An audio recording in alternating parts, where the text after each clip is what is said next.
Edward Bradford. Edward Bradford adalah seorang mahasiswa Wundt di Universitas Leipzig dan salah satu siswa terpentingnya. Karena alasan ini, gagasan tentang cara kerja pikiran sangat dipengaruhi oleh teori kesukarelaan Wundt dan gagasan tentang asosiasi dan persepsi, unsur kesadaran aktif dan pasif masing-masing. Titchener mencoba untuk mengklarifikasi struktur pikiran dan menunjukkan bahwa hanya peristiwa yang dapat diamati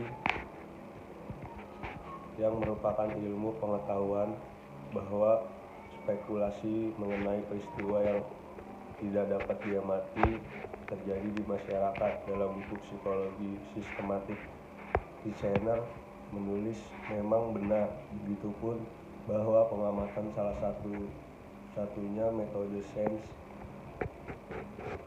yang dipantengkan dan eksperimen itu dianggap sebagai metode ilmiah, tidak lain adalah observasi yang dilindungi dan dibantu. George Muller. Beliau lahir pada 27 September 1805 di Kroppenstein, sebuah desa dekat Halberstadt di kerajaan Prusia, yang mana sekarang dikenal sebagai negara Jerman.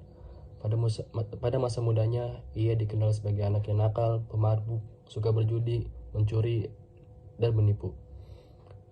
Ketika ibunya sedang dalam perjuangan hidup antara hidup dan mati, mulai pada saat itu berusia 14 tahun, ia sedang bermain bersama teman-temannya, bermain kartu, dan bermabuk-mabukan.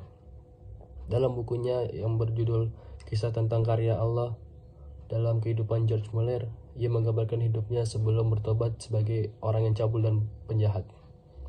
Pertobatan Muller jadi pada saat ia berusia 20 tahun, sewaktu ia masih kuliah di Universitas Halle.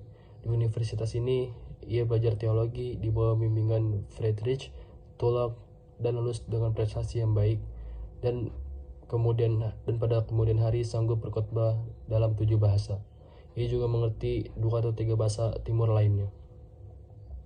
4 tahun setelah pertobatannya, ketika ia berada di Devon selama musim panas tahun 1829, ia bertemu dengan beberapa pendiri gerakan Breton. Pertemuan inilah yang membawanya pada pertobatan kedua yang mengubah pandangan hidupnya. George Muller juga pendiri Rumah Piatu Ashleydown di Bristol, Inggris, yang dilahirkan di Prusia pada tanggal 17 September 1805. Pada masa mudanya, ia hidup dengan tidak mengenal Tuhan, dan baru setelah berusia 21 tahun, ia bertobat dalam suatu persekutuan doa yang diadakan di rumah seorang saudagar yang beriman. Tidak lama kemudian, ia pergi ke Inggris tanpa membawa surat-surat ataupun uang. Di panti asuhannya ini ada sekitar 10.000 anak piatu terlantar yang menerima pertolongan dan pendidikan. Dan pada hari-hari tuanya, ia sudah berjalan hampir 200.000 mil di 42 negara dan memberitakan Injil kepada 3 juta pendengar. Sesudah melayani Tuhan semasa hidupnya, ia meninggal pada tanggal 10 Maret 1898 ketika ia berada di kamar sendirian, dan usianya pada saat itu ialah 93 tahun. Beberapa teori atau pemikiran dari George Muller. Menurut Muller, iman yang sejati bukan berarti kita diam. Itu sebabnya ia berkata, kalau seseorang tidak berbuat apa-apa pada waktu-waktu krisis, orang tersebut tidak memiliki iman yang benar. Dalam kesempatan yang lainnya, ia juga berkata bahwa aku tidak menganggap diriku sanggup mengadakan mukjizat. Aku tidak mampu, pekerjaan kami dianggap luar biasa atau menarik. Sayang sekali bahwa banyak orang dengan sembrono menganggapnya sebagai mukjizat.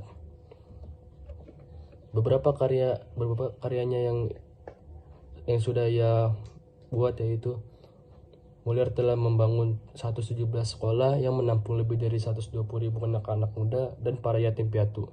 Terdapat sebanyak 64.000 Alkitab, 85.000 tulisan, serta 29 juta buku rohani telah diterbitkan dan didistribusikannya.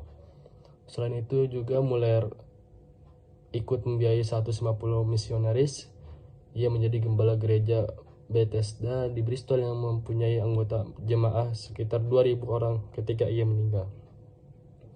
Pada usia 70 tahun, mulai mengadakan perjalanan penginjilan besar-besaran. Dia berkeliling ke seluruh dunia dan mengajar banyak orang dengan berbagai bahasa. Ia juga sering sekali berkhotbah di depan 4.500 atau sampai 5.000 orang.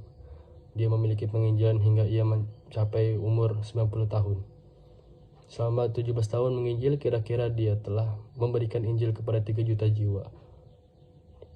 Dan tahun 1834, Muller mendirikan lembaga pemahaman Alkitab, atau dalam bahasa lainnya itu Scripture Knowledge Institution, di dalam dan di luar negeri. Sasarannya adalah untuk membantu sekolah-sekolah Kristen, membantu para penginjil, dan menyebarkan firman Tuhan. Lembaga ini tanpa perlindungan dan pemerintah, tanpa bantuan siapapun, tanpa kontrak hutang, tanpa pengurus, pelanggan, ataupun anggota, namun hanya benar-benar hanya mengandalkan iman percaya pada Tuhan, dan mampu mendapatkan dan mengeluarkan uang lebih dari $7.500.000 saat ia meninggal. Wilhelm Maximilian. Wilhelm Maximilian adalah seorang dokter, filsuf, ahli hukum, psikolog, fisiolog, dan profesor yang sekarang dikenal sebagai penemu psikologi modern atau bapak psikolog. Ia dianggap sebagai bapak psikologi eksperimental. Lahir pada tanggal 16 Agustus 1832 dan meninggal pada tanggal 31 Agustus 1920. Wilhelm Maximilian adalah anak keempat dalam keluarga dengan sejarah prestasi intelektual. Ayahnya adalah seorang pendeta Lutheran. Wilhelm Maximilian muda hanya diberikan sedikit waktu untuk bermain, karena ia didorong melalui rezim edukasi yang ketat. Wilhelm Maximilian adalah seorang profesor biologi yang tertarik pada kesadaran dan budaya manusia. Dia akrab dengan metode ilmiah yang digunakan ilmuwan lain dan diterapkan ke fenomena kesadaran manusia. Bagian dari pekerjaan Wilhelm diambil alih dan dikembangkan oleh muridnya, Edward Titchener.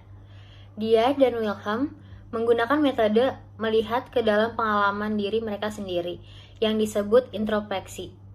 Mereka berlatih keras pada diri sendiri untuk mengamati isi pikiran mereka sendiri seakurat mungkin, dan tidak seemosional mungkin, dalam upaya untuk mengisolasi elemen dasar dari pikiran.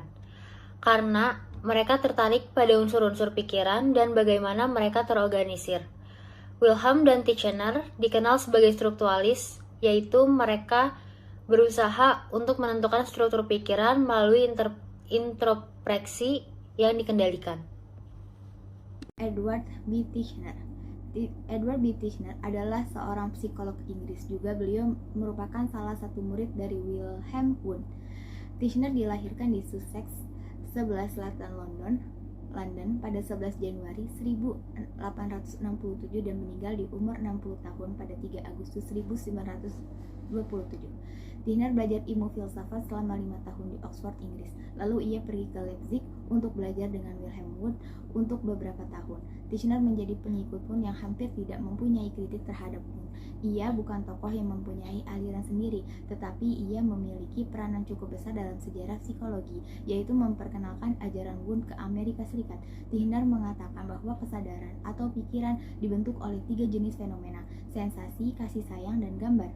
Ketika bergabung dengan beberapa kelas yang sama, proses kompleks muncul. Sensasi akan menjadi elemen yang membentuk persepsi, sedangkan afeksi akan memunculkan emosi dan ide untuk pikiran. Menurut Titchener, adalah mungkin untuk mendapatkan informasi yang dapat dipercaya tentang sifat pikiran melalui introspeksi dan pengetahuan diri. Bahkan untuk penulis ini, satu-satunya metode yang memungkinkan untuk menganalisis proses mental secara andal, karena dia menegaskan bahwa psikologi harus menjadi disiplin berdasarkan introspeksi.